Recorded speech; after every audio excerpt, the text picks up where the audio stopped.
everyone, welcome back to Alfred's Basic Adult Piano Course Greatest Hits Level 1. Today's video is Lesson 5, and we're going to cover pages 8 and 9 in our book, the song The Rainbow Connection from the Muppet Movie. Alright, so a couple things to notice before we get started is, one, our time signature, which is 3/4 time, so you've got 3 beats per measure. Now, if you look through the piece rhythmically, even in our very first measure, we have eighth notes. So if your smallest note value is a quarter note, remember you just have to count 1, 2, 3. Since we're dealing with eighth notes in this piece, we're dealing with a rhythm that is half a count. And so our counting system is going to be 1 and 2 and 3 and. So that breaks it down into halves. So as a review, that means beat 1 is the first half of beat, when you say the number 1, that is the first half of beat 1. When you say the and, that is the second half of beat 1. And of course, so on and so forth with 2 and 3 and. All right, so 3/4 time, 1 and 2 and 3 and will be our counting system. Of course, we're gonna look at notes first before we really dig into the counts and the rhythms. And when you look at notes, you also wanna notice key signature. There are no sharps and flats in this key, in this piece, excuse me. So now normally that puts in the key of C major or A minor, which is something we haven't really discussed before. But I'm going to go ahead and say this. This piece is actually in the key of G major. If you scan the piece, you're going to notice there's a lot of F sharps. Now, they're all written in. So what they've elected to do in this piece of music is, instead of putting an F sharp in the key signature, they decided to just say no sharps and flats in the key signature and actually write in all the F sharps. This is actually a very rare thing in music. Not so rare when you're dealing with beginning pieces. So for whatever reason, it might be the timing of this piece in conjunction with the Alfred's Basic Adult lesson book. But they decided not to get into key signatures just yet, at least not the key of G and the 1 sharp. So that doesn't really affect your playing. I'm just being very accurate here that this is technically in the piece of in the key of G major. But the way you're going to read it is C major, and then you're just going to obviously play F sharps when you see a sharp written next to an F, which I believe, and we'll go through this, is pretty much every F in this piece. So you can almost guarantee that anytime you encounter an F, it's going to be an F sharp. All right, I always like to start with the right hand first. And the right hand in this piece doesn't always have the melody. A lot of times the right hand does. Some of these pieces in this book, you may have noticed from previous lessons, the melody kind of it goes from left hand to right hand and back. So the melody is a little split here, but a lot of it is in the right hand. Now, the first line here, the first 4 measures, is sort of an introduction. Now, if you know the song, The Rainbow Connection, this should be pretty familiar. Depending on how well you know this piece, some of these rhythms may not be exactly what you're used to. A lot of times these pieces, the exact rhythms are a little bit more difficult to read. So that's why these are simplified versions. So you still get to learn the piece without having to go through some of the more complicated rhythms that you'll learn later on as you continue to develop your skills. All right, so starting with the right hand. Now, what you're gonna do with the right hand is sort of a D position. Now, we've talked before about C position, where your thumb is on C. Your very first note of the piece is thumb on D. Okay, but notice your second note that you play is a B with your 5th finger. So if I go into what would be considered like a D position, and a D position often puts your 3rd finger on F sharp, not F, so that's a good thing, because like I said, there's a lot of F sharps. But notice my 5th finger's on A. You're actually going to want to do a little bit of a stretched position. So where to put the middle fingers here, the middle 3, don't worry about them so much, but start the piece off with thumb on D, 5th finger on B. And that's going to get you through most of this first line. You've got D and B in the first measure. So you've got an 8th rest, followed by the thumb on D, and then 5 up to B, back to D, up to B, back to D. So it's really this back and forth between D and B. D, B, D, B, D. We'll get to the counting and rhythm a little bit later, but those are all eighth notes, so they're all going to be the same value. Now, in the next measure, you're going to keep the same stretch, but you're going to move both your thumb and fifth finger up one note each. So that puts your thumb on E, which is the first note in that second measure, and your fifth finger on C, which is that half note. Now, measure 3 is the exact same thing as measure 1. That's D, B, D, B, D. And measure 4 is the exact same thing as measure 2. So keep your thumb and fifth finger sort of locked in this position. Move them up one note, and you've got E and C. So your first line is basically just thumb and fifth finger, back and forth on D and B, and then move it up to E and C. And then it repeats it. When we get to measure 5 on the second line, now our melody starts beginning. Now the first melody note on the word Y is actually in the left hand. You've got a quarter rest in your right hand, and your first note is on beat 2. It's a D with your thumb, and then your third finger is going to go to G. So again, if you have a relaxed, when I say relaxed, just like a normal D position, that puts third finger on F sharp, maybe F, usually F sharp, but notice your third finger is going to go to G. So my point is this, really your hand position in the right hand is going to have a little more stretch to it throughout the piece. So this is where we start branching out from just a simple 5-fingered position.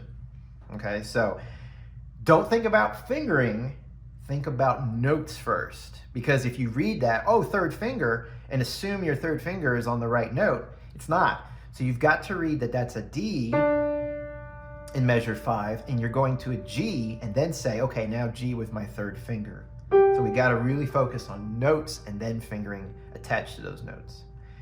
In measure 6, now notice they don't have fingering, so a lot of times when they don't have fingering, it's what I call logical fingering. It's whatever finger is on that note or very close to it. For me, it's the fourth finger on A, and I think that's going to be true of everyone. So 4 on the A, and that puts 5 on the next note, which is B. Then you have a G and B. So again, logical fingering.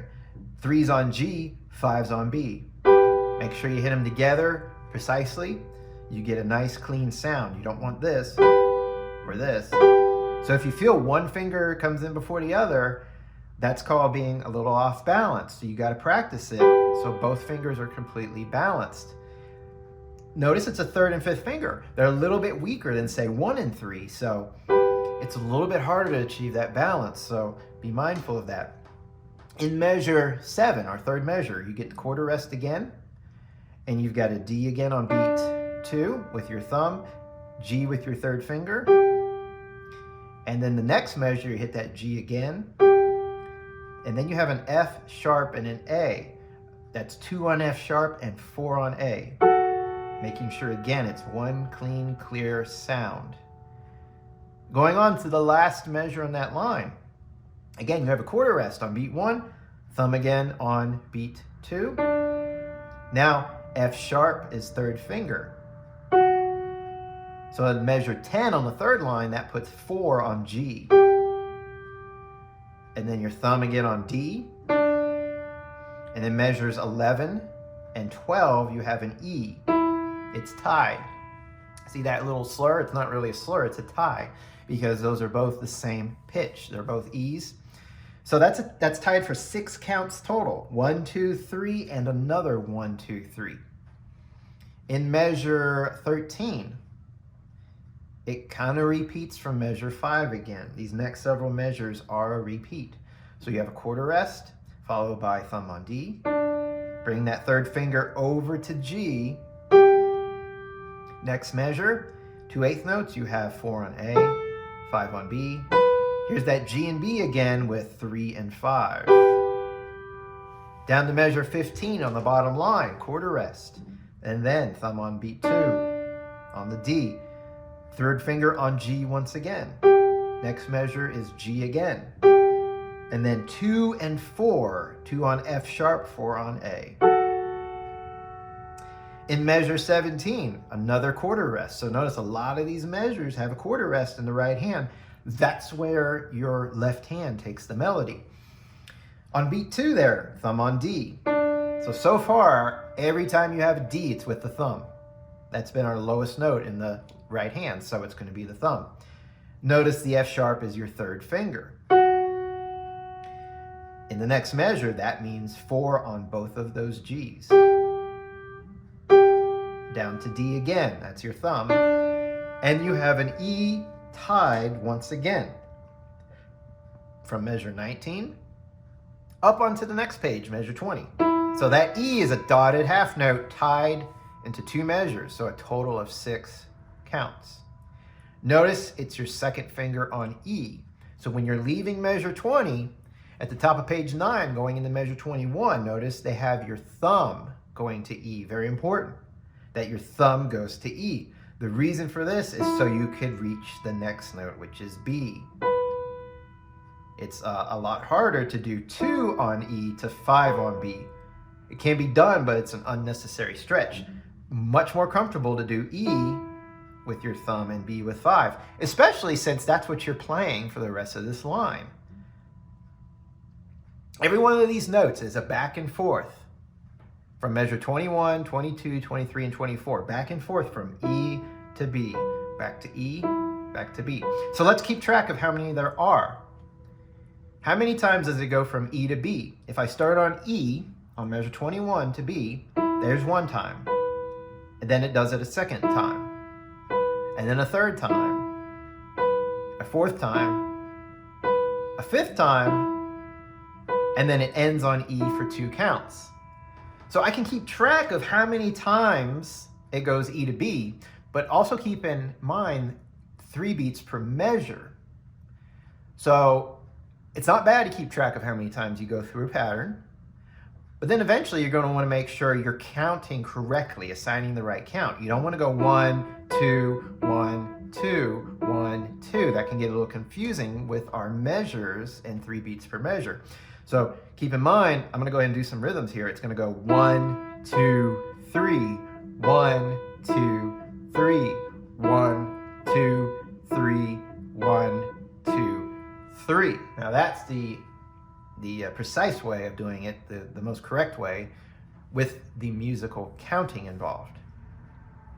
So there's a couple ways you can look at this. And it's actually really easy, right? Because it's just back and forth, back and forth. That's easy. But keeping track of it is what makes it a little more difficult. Now, when you get to the left hand, that will help because the left hand does kind of, divide it into those 3 beats. Because your left hand is playing a dotted half note every measure, and it's playing something a little different every measure. So that will kind of help bring it all together. So just giving you some different ways to think about that.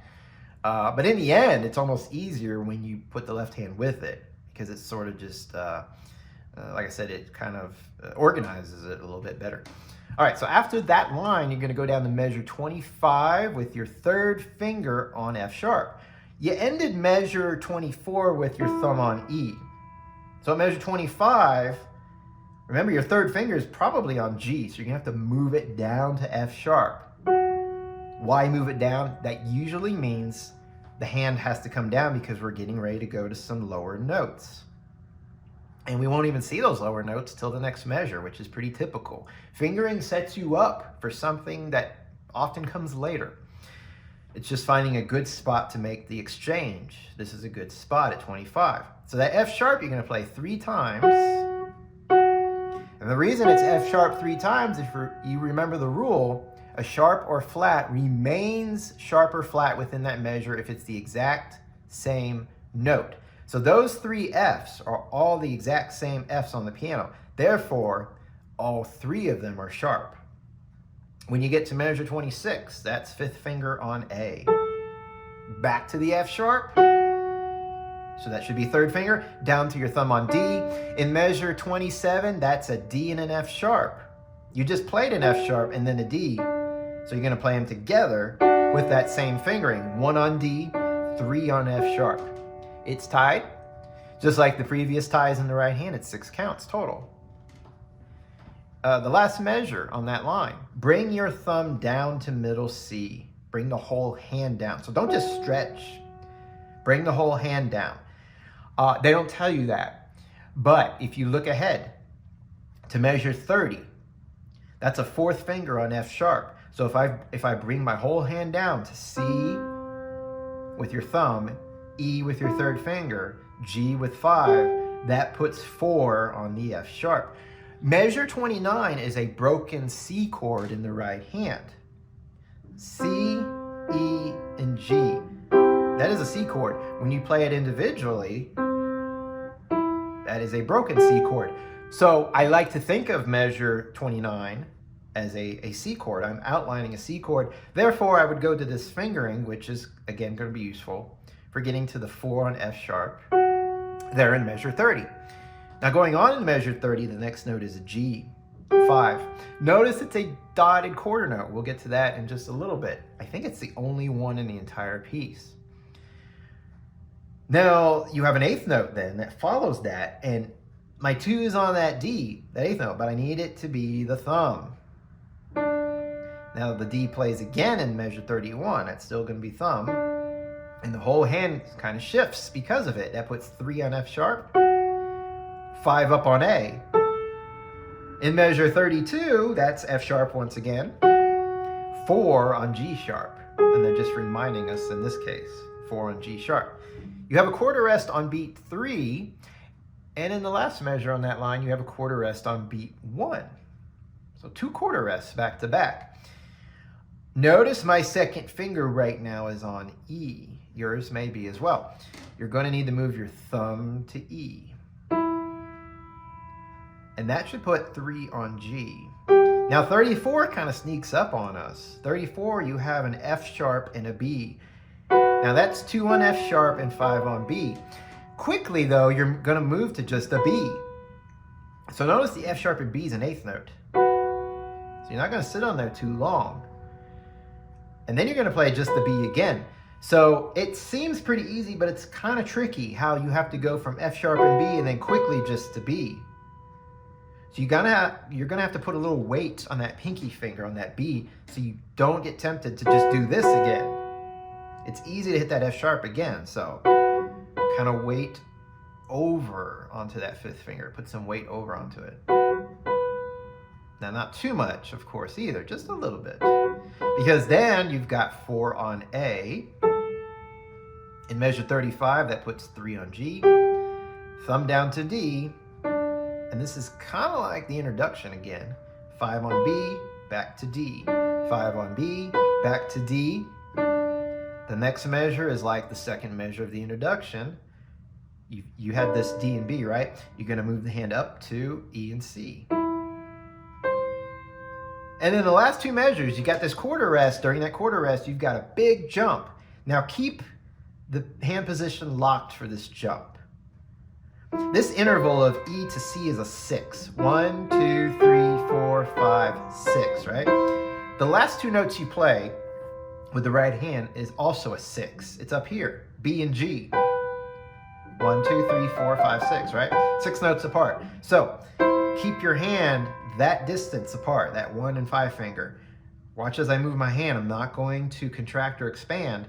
And if I follow my thumb to the B or just follow my pinky to the G, the other finger should line up just right. Be careful though, because a lot of times people will move up and they'll lose it. They may accidentally expand the hand, shrink the hand, you know. So that takes some practice, but it's really good at making the jumps a little bit easier. And as always, don't tense up. Don't lock your hand so tight that you create issues later on in life. Still has to be relaxed. It's just a matter of not expanding or shrinking. So that covers the notes in the right hand. Let's go back and look at the rhythms in the right hand, starting at the beginning. So once again, thumb on D, 5 on B. We said 3/4 time, 3 beats per measure. We said eighth notes, so we're counting everything 1 and 2 and 3 and. I would recommend counting the entire piece as 1 and 2 and 3 and for accuracy.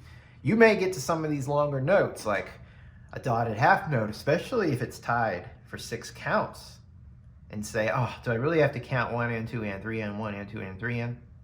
No, you don't, but then you risk you risk speeding up those spots. And what you have in the end when you put a piece together is you have chunks of a piece. You have some pieces that flow very nicely, and then you have other pieces that slow way down or speed way up. For you, it may seem like one thing. For a listener who's simply listening and taking in the music, they're like, why is this piece so jagged like that? So for accuracy, I would definitely count everything out. Be patient with yourself. Now, does that mean you have to precisely play the piece in the end to the T? No. What you're doing is setting up a good foundation to build off of. So there can be some give and take. You can speed up a little bit here or there, slow down. But I'm talking about making sure we don't have some measures that are 1 and 2 and 3 and then you go to a measure where it's just 1, 2, 3, 4, 5, 6. Then that's not expression or going a little faster or slower. That's just completely like making the piece like just fall apart, in my opinion, for lack of a better term. So we want to be consistent. All right, so back at the beginning, 8th rest on beat 1, and then your D is on the and of 1. And then the rest of the notes are 8th notes. So your first measure is 1 and 2 and 3 and. You move the hand up for the next measure. The count there is 1 and 2 and 3 and. So there's a good example of holding that half note, 2 and 3 and. You don't want to go and 2, 3. You didn't make it a half note if you did that. You made it a quarter note. So again, it's the long notes that will really test our patience and accuracy. The next two measures are the same. So not only note-wise, but counting as well. So the next two measures are 1 and 2 and 3 and 1 and 2 and 3 and. Going on to measure 5. Now this is where, like I said, the tune begins. It actually starts in the left hand, but we're just working on right hand now. So a lot of times, like I said, the left hand has a melody note, your right hand will rest. And it rests so that that melody note can be clearly heard in the left hand. So in measure 5, you got a quarter rest. It's a full beat. 1 and 2 and 3 and. So remember, these are quarter notes. So you're holding each quarter note for 2 and 3 and. Honor the full beat. In measure 6, 8th notes and a half note. So that would be 1 and 2 and 3 and. Rhythmically, the next two measures are the same. 1 and 2 and 3 and 1 and 2 and 3 and. And the last measure is pretty much rhythmically the same as measure 5 and measure 7. 1 and 2 and 3 and. Measure 10, a little different. You got the half note first in measure 10, so it's 1 and 2 and 3 and. Now this E is the 6 counts I was telling you about. This is where it's so tempting to just rush right through it. Now again, when you put the left hand with it, it will make it easier because your left hand is constantly playing. But I still encourage you, for accuracy's sake, when you do measure 11, 1 and 2 and 3 and 1 and 2 and 3 and. When you put the hands together, you will be thankful you did that. Because if you get used to going, 1, 2, 3, 4, 5, 6, and then you go 1, 2, 3, 4, you'll lose the left hand. So just remember, you're going to be putting the left hand with it. You'll want to go slow at that point. Going on, measure 13. So remember, measures 13, 14, 15, 16, 17, almost 18, I'll explain in a second, and 19 and 20 are almost an exact repeat of measures 5, 6, 7, 8, 9, 10, 11, and 12. And since we're focusing on the right hand, the only difference is 15, 16, 17. Measure 18, compare it to measure 10. So measure 18, the G in measure 18 is 2 quarter notes. In measure 10, it's a half note. So it's still the same finger, it's still the same note. It's just in measure 18, it's divided into 2 quarter notes. So if you think about that, you can even mark in your music, put brackets around measure what is it, 13 through 20, and kind of say mentally, you know, hey, this is a repeat of measures 5 through 12. I know this material, I just learned it. Mentally, sometimes that can help, because sometimes we're just thinking, oh, there's more here I've got to learn, I've got all this, when in fact you're actually learning the same thing, you're playing the same thing again. Okay, so this is an exact repeat. So measure 13, it goes like this: 1 and 2 and 3 and 1 and 2 and 3 and 1 and 2 and 3 and 1 and 2 and 3 and 1 and 2 and 3 and 1 and 2 and 3 and 1 and 2 and 3 and 1 and 2 and 3 and, yeah, so all that, especially in the right hand, is almost 100% exact repeat rhythms, notes, fingering. Measure 21. So this is that back and forth we were talking about with the E and the B. It just keeps going back and forth. So we got to keep track of it. So if you think about counting, if you want to focus on the counting, which I do recommend, 1 and 2 and 3 and. So your first measure that this happens, 21, it's E, B, E. Your second measure, it's B, E, B. 1 and 2 and 3 and. And then the third measure, it's back to the same thing measure 21 did. E, B, and then E. And then your last measure is B and E. So what I'm saying is, measures 21 and 23, it's E, B, E. Measure 22 and 24, it's B, E, B, backwards, right? So it's kind of nice to think of these in segments, but at the same time, notice the big slur. So you can't go 1 and 2 and 3 and, 1 and 2 and 3 and. Eventually, you remember, you got to blend all that together. You can't have the little break. So it's 1 and 2 and 3 and 1 and 2 and 3 and 1 and 2 and 3 and 1 and 2 and 3 and.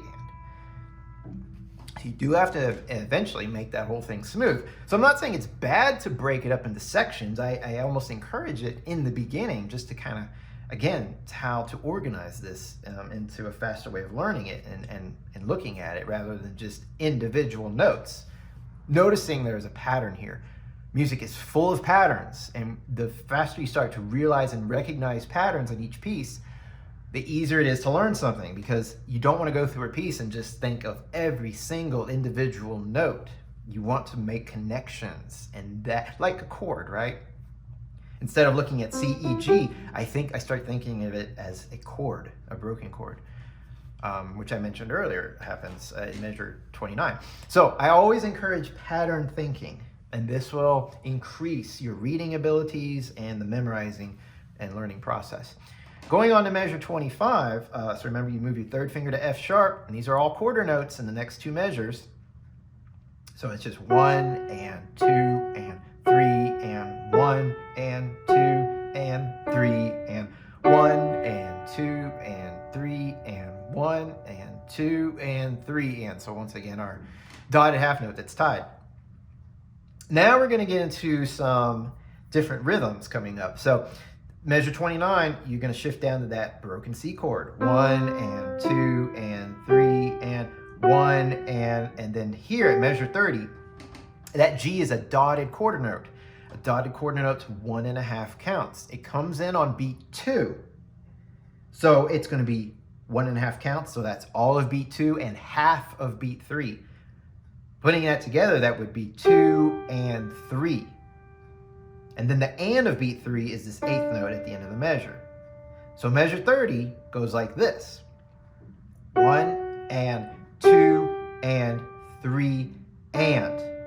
Going on to 31, you got the D again. And these are quarter notes in the next two measures. 1 and 2 and 3 and 1 and 2 and 3 and you're resting. Quarter rest.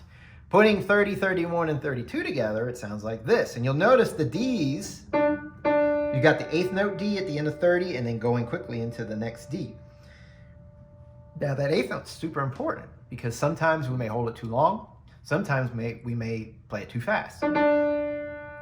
Steady count is the key. In other words, count like this without playing. Make sure you count steady. 1 and 2 and 3, and 1, and. Notice how I said that evenly. I didn't rush anything. It was perfectly even. Make sure you count when you play those notes, you're counting the same way. 1, and 2, and 3, and 1, and. Notice my counting was still even. My notes are right there. If you're having a hard time keeping up with the count, either slow it the count down, or you just need to go through and learn the notes better in the fingering first. But you got to get to the point where things like that little eighth note are right in the pocket. Otherwise, you rush it. Otherwise, it's too long. And it does take away from the flow of the piece of music. So those are things that we do want to be precise about, little rhythms like that. Going back to what I said earlier, on the grand scheme of things, yes, the piece needs some give and take. You don't have to have an absolute strict metronome, but those are little spots where it does help the music to be a little more precise. Okay, so going on, the last measure of the third line here, measure 33. You have a quarter rest on beat 1, nothing different than, a lot of other measures in the piece, but you just came off a quarter rest in the previous measure, so that's a little different. Now your left hand is playing in that space, so that kind of fills it in. But at this point, your thumb is on the E. So you got that quarter rest, which is 1, and 2, and 3, and 1, and 2, and. So 34 is interesting too. We said earlier, one thing about 34 was making sure you get off of the F sharp. Because of this rhythm, the F sharp in B is on beat 1, and then quickly the and is just the beat, and it's tied through beat 2. Now, if that tie is tricky, here's something you could try.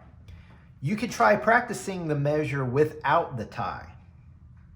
So if there's no tie there, it's going to actually go like this. 1, and 2, and 3, and. My guess is you're going to have no problem getting to the A on 3, and. It's really beats 1 and 2 we're working at. 1, and 2, and. So if you break the tie, sometimes that can be a little easier to play, kind of really what we're seeing there. Sometimes it's just, we see that quarter note on beat 2 and we maybe just want to play it. If that's the case, go ahead and play it. Be precise with what's there without the tie. Once that's occurred, include the tie. Play it with the tie and then, still do your same counting. 1, and 2, and. If you find yourself still fidgeting or your pinky wants to lift, be very heavy with it. I already said, put more weight on it, but part of that was to get off the F sharp. The other part is so that you can stay down on it. So you might really have to dig in. You might have to even accent it. Some of you might say, ow, that hurts. My pinky's not that strong yet. I haven't been playing that long. Get your other hand involved if you have to. Train it. Go like 1 and then keep it down with your left hand. Just train it to stay there. So you might be stuck on this measure for a little bit. And that's not because you don't understand what's happening. It's a physical thing at this point. It's learning, it's developing finger control. For some of you, this may come right away. So each of us, learn at different speeds. That's perfectly fine. But for anyone who's really struggling with that, that's what I recommend. A lot of weight. Overdo it, over-exaggerate it in the beginning. You'll find in time it'll start getting easier. So again, going on, starting at 34, it's going to be 1, and 2, and 3, and 1, and 2, and 3, and. So 35 is just, it's almost like measure 1, except instead of the 8th rest on beat 1, you got a G right there. But they're all 8th notes, so very even. 1, and 2, and 3, and. This is where you shift the hand in the next measure. You got the 8th rest, so it's 1, and 2, and 3, and then the last measure, remember we go all the way up. It's quarter rest, so 1, and 2, and 3, and it's tied for another 1, and 2, and 3, and. Plus there's a retard there in the last two measures, RIT period. Retard means gradually slowing, so your count will eventually, slow down 1, and 2, and 3, and. All right, so that covers the right hand. And now we go to our left hand, which, like I said, in many ways, in several spots, it kind of includes a little bit of the melody. So the left hand in this piece is a little tricky as well. It's pretty busy. In the beginning, you're going to do what's called a G position. No, I'm sorry, actually it's not. I saw a G and a B, but I saw the fingering. What you're gonna do is this is a little tricky. You need to locate the G, which is the bottom of those two notes there on the first measure. The G is right here. Look at the 3 black keys. The G is between these two, right here. I like to call it the middle left, because technically you have 2 white keys in the middle of these 3 black keys. G is the middle left. That's gonna be with your 3rd finger. Above it is a B with your thumb. So it's pretty logical fingering. G and B are a 1/3 apart. You're using your 3 and your 1. Okay, so that's gonna be for 3 counts. So rhythmically, some of the left hand, like this introduction, is pretty easy. You're just holding for the entire measure. In measure 2, it's just the G. So if there's any temptation to hit that B again, more weight to the 3rd finger. Thumbs are heavy. Thumbs are clumsy, so it probably wants to play. Shift the hand, exaggerate it, overdo it. Much of what we were saying about the right hand there. Do the same thing in the left hand. Now measures 3 and 4 are the same again. So you got G and B in measure 3, and then measure 4, it's just the G. When you get to measure 5, it's G and B again.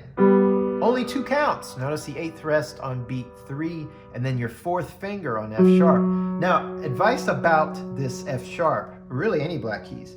If you're playing your G and B way down here, it's probably going to be a little bit harder to get to that F sharp. Now, you could jump to it, but I suggest trying to play a little bit higher in the keys.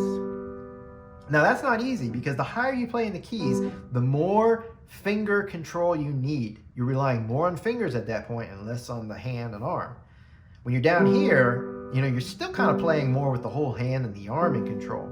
Up here, it gets a little tighter. But I encourage you to look into that, because when you're up further, your 4th finger is closer to the F sharp. So you're not traveling as far to the black keys. Is it necessary? No, but it's something that can certainly help sometimes, especially if you find that going from here and then coming up here is taking too long. That could be why. So that F sharp is 4th finger on the and of beat 3, and in measure 6, you're gonna fall right into E and B. I say fall into because my 4th finger's here. Notice where my 5th finger and thumb are, E and B. That's 3 counts. Now in measure 7, it's tricky. You actually have to move your thumb up to C. Now it's an A and C, but my 2nd finger is already on A. So I can move my thumb up to C. And that's just on beat 1, and then you rest on beats 2 and 3. Keep your thumb there on middle C, bring your 5th finger down to D for measure 8. That's a big stretch. That's almost an octave. Almost. D and C. So think about an octave, C and C, and that pinky's just shy of an octave. It's going to the D. That's 2 counts as well. You've got an 8th rest on beat 3, and then 2nd finger on A. It's only an 8th note, so it's quick, and then you're gonna fall, I say fall right into G and B, because your 3 should be on G and your thumb on B. That is also 1 count, followed by 2 rests. In measure 10, that should be your 5th finger on E, followed by your thumb on B, then a 1/4 rest. Measure 11, that 5th finger jumps down to C. So you can see where the left hand's tricky. There's a lot of bouncing around here. Then your 2nd finger on G, then your thumb on A, and the next measure, bring the 5th finger up to D. Don't assume that 5th finger is just on C again. So again, what I said earlier in the lesson, you got to read notes before fingering. Don't assume the fingering will get you right to the right note. So that's a D with your 5th finger, and then that should put 3 on F sharp and thumb on A together on beat 2. Then you have a 1/4 rest. Now, you would think 2 and thumb on G and B, but it needs to be 3 on the G and thumb on B for this half note in measure 13. That is so you can get F sharp with your 4th finger. Now, remember what I said earlier in the lesson. Starting at measure 13, it's a repeat of measure 5. This is true of the left hand. to an extent. There's a couple of additions. But for the most part, a lot of the left hand's the same. So G and B in measure 13, followed by 4 on F sharp. That should go right into 5 on E, thumb on B. Now, unlike measure 6, measure 14's got this little 8th note B at the end. So remember that 8th rest is on 3, and then the B is on and. Measure 15 is 3 on A and thumb on C, followed by 2 quarter rests. And then remember we said the octave, but just shy, D and C in measure 16. You also will notice at this point that there's a lot of 8th rests on beat 3, followed by 8th notes on the and of beat 3. Here's your 2 on A in this case. In measure 17, G and B, 3 and 1. 2 quarter rests follow. Measure 18, that's a 5 on E and then a thumb on B, followed by a quarter rest, and then you've got to drop that 5 down to C in the last measure, followed by 2 on G, thumb on A. And in measure 20, just like you had back in measure 12, bring the 5 up to D, and then that's 3 and 1 on F sharp and A. Now measure 21, remember we have the back and forth seesaw effect in the right hand. Your left hand, I mentioned at one point, kind of organizes things because you've got dotted half notes, 3 counts, that's the entire measure. Every measure is a little different in the left hand. Measure 21, it's simply C and G. Now your thumb is going to be stretching here, but you're going to stay on this 5 on C for the remainder of the line. In measure 22, it's A and C, so it's a 6 apart. In measure 23, it's B and C, so it's now a 7th apart, just shy of an octave, because here's an octave. And then the last measure, your thumb's going back down to A. So there's a pattern here. Your 5's always on C. In 21, it's thumb on thumb on G. In 22, it's thumb on A, and then it's thumb on B, and then it's back to A. So that's your little pattern. C and G, C and A, C and B, back to C and A. 25 will sneak up on you, I think, because in 25, now it's a little bit reversed. Your thumb stays on the top note, which is A. Your pinky goes down a note to B, B and A. That too is a 7th, just shy of an octave. So don't get too caught up in this pattern up at the top of the page. Remember I said your pinky's the same, but your thumb is changing. But now at 25, your thumb stays the same and your pinky changes. Be very careful. And it's always harder when it's on a different line because visually we're at the top of the page and then you got to look all the way to measure 25. It sneaks up on you. Now in 26, you get your reward. You get to stay there in 26 for another 3 counts. In measure 27, you're still on the B for 2 counts. And then your 2 goes to F sharp. And then finally, in measure 28, thumbs on A. Now, if this is a big stretch for some people, don't feel like you have to stay in this stretch the whole time. At this point in measure 27, after you hit the B, feel free to move the hand a little bit over to F sharp and then finally over to A. But keep in mind, in measure 29, you're going back down. Your 5th finger goes actually further down. It goes down to A, and then your thumb's on G. So that's a little tricky going from here, especially if you can't make this stretch and you've got to kind of roll your hand a little bit up to the A, and then you got to do this big jump. That you're going to just have to sort of memorize. There's no really easy way to get there. Now the A with your thumb does go to G with your thumb. So that's just, you can almost slide that finger down. You can feel it. But see, then your pinky finger's got to go down to A. And again, it's a 7th. It's not an octave, which, even though an octave is a stretch, it's easy in a way because it's the same key. It's in the same area between the black keys. But see, an A is different. So again, you're just going to have to memorize that. That's super tricky. And then going on to measure 30, this is not easy either. The 5th finger comes up to D.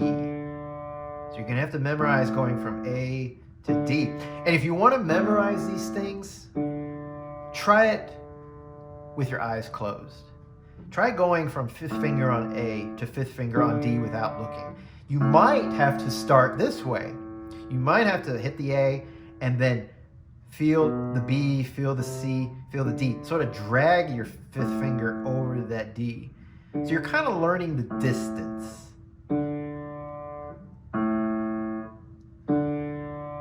And I wouldn't really feel the black keys in this case. You're jumping, so you're not going to want to slide around the black keys. So you're sliding across the white keys, and then eventually you do it enough, you're going to find yourself starting to lift that pinky a little more off. And eventually it just becomes memory. You're sort of memorizing how far I have to move my hand. With your eyes closed, if this happens, say, I went a note too high. What I say is, okay, don't jump as far this time. Maybe you go here and say, I didn't go far enough, So you're sort of finding that pocket, that proper balance. Don't spend a whole lot of time on that right now, but that is a useful tool for memorizing jumps and will certainly assist you that much more with your piano abilities. So in measure 30, oh, one more thing. I'm not saying when you perform the piece, you have to have your eyes closed. The beauty of it is when you reopen your eyes and look, you're going to find it's a lot easier. And part of it's mental because you've pushed yourself to do something really hard that when you look again, it's like, it's already easier. I made it harder, so now opening my eyes and looking at it, it's actually easy again. So some of it's mental too. Measure 30, 5 on D, 2 on G, thumb on A. Now you're going to stay with your thumb on A, but that fifth finger comes down to B. So that's a little tricky there. And then measure 32, once again, another tricky jump. You're going from 5 on B to 5 on E.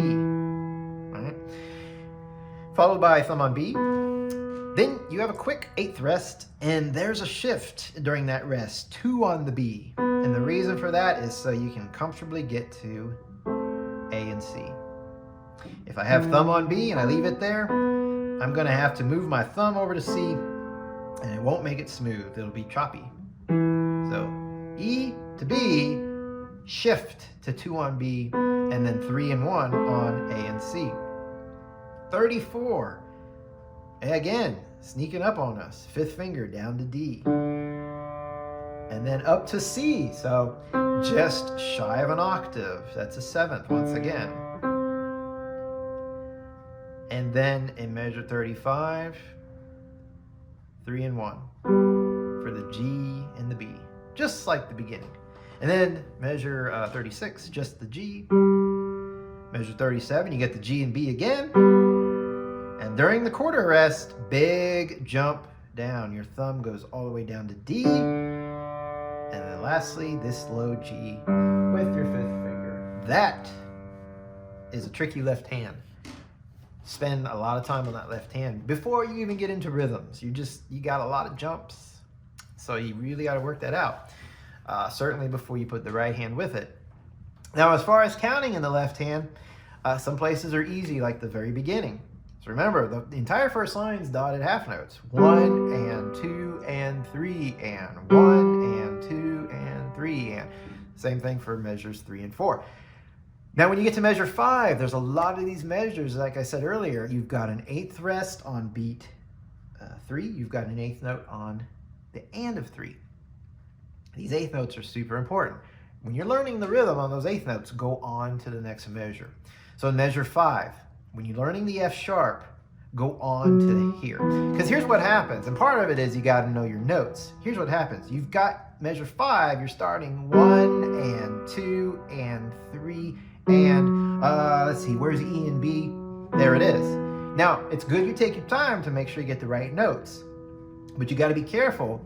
If you take too much time on the F sharp all the time, you're going to end up getting used to holding it longer than half a count.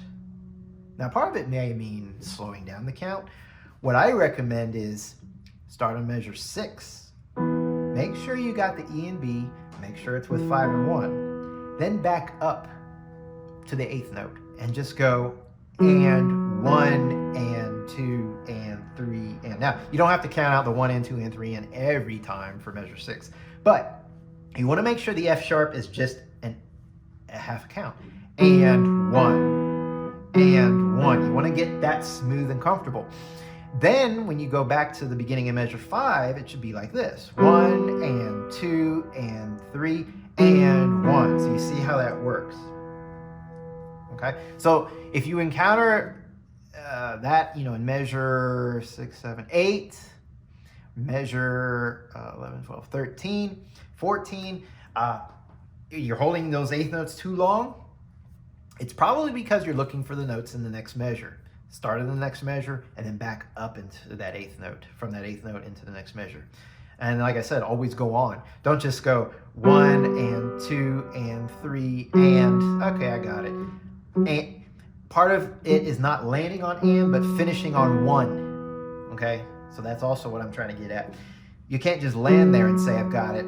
You got it when you go on to beat 1, because we have to see how long we're holding that and for to make it a true half a count.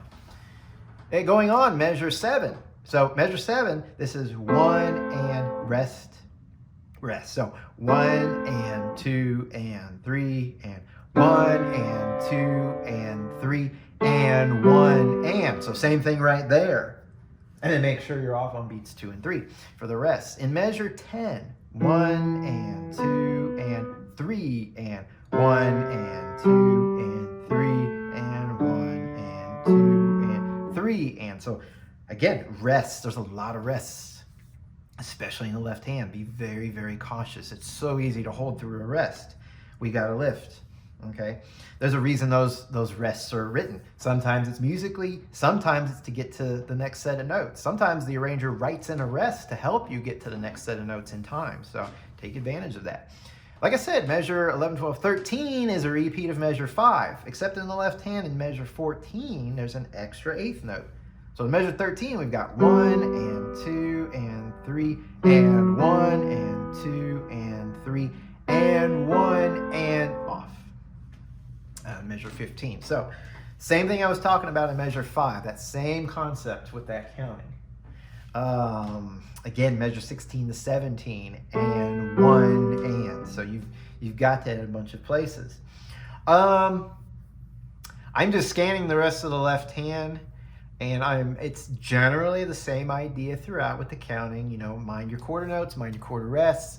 Don't rush the dotted half notes, but like I said, when you put hands together, the counting gets actually a little bit easier. Now measure, okay, page 9, third line, measure 32. So this one in the left hand is it's kind of similar as measure 5. So measure 32, you've got 1 and 2 and 3 and 1 and. So there's a spot where you got that eighth rest. In this case, you want to use it to move the second finger to B, right? So I feel like that's a spot where the rest is helping you kind of jump over. And that's pretty much it. The rest of it is like I said, it's quarter rests, quarter notes, half notes, dot half notes, stuff that we've already gone through. So what I want to do now is I'm trying not to make this too long of a video for you guys so you can really get to work. But I'm going to go through now and play it hands together and point out some places where it's going to be tricky hands together. Like I always say, learn hands separate. But once you learn hands separate, it doesn't mean the hands will magically come together. It's almost like starting over again. But if you feel like your hands are as good as they can get hands separate, and then you're like, oh, this is so hard putting hands together, stick with it. Going back and doing hands separate even more isn't really going to help with hands together. So if you get hands as good as they can be apart, stick with it hands together no matter how hard. Some of it, when you put hands together, is just going really slow or breaking it down. All right, so in the beginning, make sure you've got 3 and 1 in the left hand on G and B. You've got your thumb on D in the right hand with 5 on B. So putting it together here, we've got 1 and 2 and 3 and 1 and 2 and 3 and. Be very mindful of rests, whether in the right hand and left hand. When you put hands together, it's so easy to just hold through those rests. You might have to play it a little choppy. 1 and 2 and 3 and 1 and 2 and 3 and. Again, that's not very musical at all, is it? But at least it helps with precision of notes and rhythms and fingering. You got to have the basics first before you go through the smoothness and the dynamics and really the expressive stuff really comes in the end. It's frustrating to try to play expressively when you're still fighting against notes and fingering and all that. Now remember, measures 3 and 4 is the same. 1 and 2 and 3 and 1 and 2 and 3 and measure 5. Quarter rest in the right hand is important. Left hand has melody. 1 and 2 and 3 and. Now I already made a mistake. I did 3 on the F sharp. That should be 4. So the 8th rests in measure 5 on beat 3, very important. Probably if I was thinking about it too much, and I think it's there so I can make sure I get 4 on F sharp, but I think I digress at this point. So measure 5 is 1 and 2 and 3 and 1 and 2 and 3 and. That is a tough spot, and you're gonna have many of these between measures 5 and 6. A lot of it is because of this in the left hand. We talked about how to break it down when doing the left hand, but now see you're adding the right hand here. So what I recommend is, if it's still a hard spot, measure 6. This is what you're playing on beat 1 in both hands. E and B and A, make sure you get the right fingering. Make sure this is solid. You can even play the whole measure. Back up from the F sharp. And 1 and 2 and. Do that a lot of times. And 1 and 2 and 3 and. Once that's comfortable, start at the beginning of measure 5. 1 and 2 and 3 and 1 and 2 and 3 and. I promise you this, if you do this over and over, and 1 and 1, at least 10 times in a row, maybe more, it's probably going to drive your neighbors insane. But I promise you, you go back to the beginning of measure 5, 1 and 2 and 3. This is going to feel very, very familiar, a lot more comfortable. You're going to get the feeling of, oh, I've been here before. I know this. I remember this now. I'm not saying it'll be perfect. Things take days or weeks to get to that point. But I'm saying the familiarity should already be there. And that's part of what helps learn things, is being familiar, being comfortable. Not this feeling of, oh, where am I? Or something sneaking up on you. Being in control. So again, doing this a bunch of times, by the time you back up into it, it should be very familiar. And that's a good feeling. That is a very good feeling. So again, throughout the rest of this page, you're going to probably be practicing it a lot like that if you find yourself struggling in that particular transition. Going on to measure 7, we've got 1 and 2 and. Notice what happens there. The left hand plays on beat 1 only, the right hand plays only on beat 2 and 3. Again, very precise with rests in this piece. They're just as important as notes. Next measure, hands together. 1 and 2 and 3 and 1. You're off in the right hand. That's why I lifted my hand so high. And then you're off on beat 2. So a lot of this back and forth with rests and things. So 2 and 3 and measure 10, we're together. 1 and 2 and 3 and 1 and 2 and 3 and 1 and 2 and 3 and. So tempting to lift off that long dotted half note tied on beat 3 there, but I only lift the left hand in measure 12. Going on, measure 13. This is all a repeat for the most part. Remember, the left hand's a little different. 1 and 2 and 3 and 1 and 2 and 3 and 1 and 2 and 3 and 1 and 2 and 3 and 1 and 2 and 3 and 1 and 2 and 3 and 1 and 2 and 3 and 1 and 2 See what I did there? Now, that's what I was saying. Measure 12. Same thing in measure 20. Tempting to lift off both hands on beat 3, but you're still holding this right hand. And then it's a quick switch. So it doesn't give you the rest in the right hand to make the switch. You got to do it quickly. The thumb to the E. 1 and 2 and 3 and 1 and 2 and 3 and 1 and 2 and 3 and 1 and 2 and... So again, measure 21, 22, 23, 24. It should feel a little more organized now that both hands are together. Hopefully it has that feeling, but I think when we've broken it up so much in both hands, it shouldn't be too hard putting the hands together. Now going on to measure 25, a lot of finger changes here in both hands. 2 and 3 and 1 and 2 and 3 and 1 and 2 and 3 and 1 and 2 and 3 and... So hold that measure out. A lot of finger changes in the next measure in both hands. So notice both my hands are kind of, at least they're moving in the same direction. So that's something else to notice, directional moving when you're putting hands together. 1 and 2 and 3 and 1, and that's a big jump in the left hand in measure 30. 1 and 2 and 3 and 1. Tricky spot, measure 30 and 31.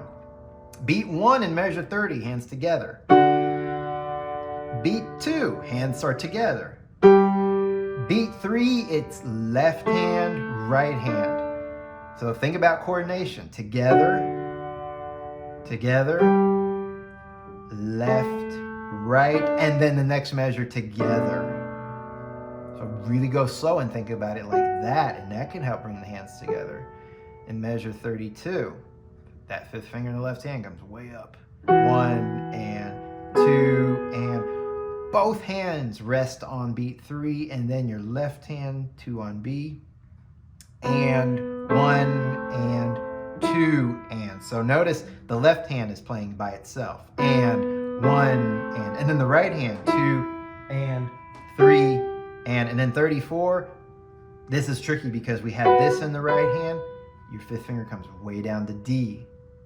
So in 34, it's 1 and 2 and. So the tie, you got this movement to C in the left hand during that tie. So 34, it's 1 and 2 and 3 and. Notice how I really had to slow it down. You might have to do the same. And like we said, 35 is kind of like the beginning. My fingering's off. I gotta move 3 and 1 down. So 1 and 2 and 3 and 1 and 2 and 3 and. And notice the pedal comes down on the last two measures, and that kind of helps a little bit with connecting everything, these last two measures. So pedal down when you hit G and B on beat 1, your right hand moves up to B and G, and as that is being played, your left hand now jumps to the D with your thumb, and then down to G, and just keep that pedal down. Tricky. This song is going to take a lot of work. Now, I'm going to play it one more time, all the way through. I'll give you a count off. Here's what it's going to sound like up to speed. All right, so make sure I got my fingering. 1 and 2 and 3 and.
So if you follow closely, especially in my left hand, there's at least 3 spots I fudged the fingering a little bit. So sometimes I've learned to just jump around so much that I'll end up playing any old fingering and make it work. That comes with years of experience, years and years. So I don't want you to necessarily think, oh, right away, oh, I can just jump anywhere and make it work. It doesn't quite work that way. And years from now, you might be able to get to that point. But until then, I apologize for those couple of little errors. I still made it work musically, but do follow the fingering that's in the book. It's very good. It's very precise. It'll work. And as far as expression, mezzo forte at the beginning, so average volume. And the only place it really does anything much, measure page 9, third line, measure 30, there's that big crescendo. So I did try to bring that out a little bit.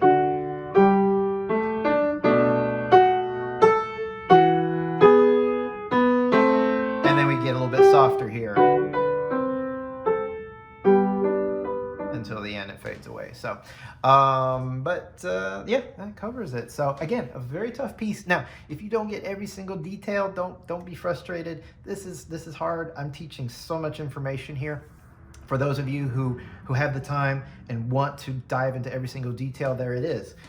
If you don't have the time and don't really want to spend as much time learning every single detail, that's okay. You're still going to be great, and you'll still be ready for the next piece in this book. But do dive in and work hard on this either way. You'll be glad you did, because it does get tougher and tougher. But as the music gets tougher and tougher, it becomes more fun too. Not just because your abilities are getting better, but you're going to get into some really cool music too. All right, well, I wish you all the best, and I hope this has been very helpful, and I will see you in the next lesson.